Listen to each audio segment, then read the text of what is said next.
अरे भैया तू कह रहा हाइड्रोसील का ऑपरेशन करेगा, हम हाइड्रोसील का ऑपरेशन कह दे। अब तो टाँका टूटी, अंडा छटक के गिरी फूटी तो मैं हमार कौन जिम्मेदारी हो? तो जाए टाँका मरवावे को, जाए टेलर के मरवा, हम ना मार पाए टाँका होगा 25 है।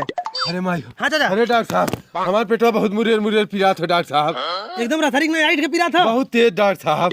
तब चाचा होकर ऑपरेशन के रसरिया निकाले खोई। अरे यार रसरी कहाँ से आई पेटवा में? एक कंपाउंडर चाचा ले चला ऑपरेशन थिएटर में, रहता चाचा रसरी निकाले पर ले चला। चाचा तुम्हारा ऑपरेशन तनिक बड़ा हुई, ऐसे तनिक को घबराया मत तू। डॉक्टर साहब ऑपरेशनवा रहा देता करे, बल्कि कौनो दवाई दे देता है, लैट्रिनिया के रास्ते से हाथ चदा फेंक दे बाहरे हम रसरिया।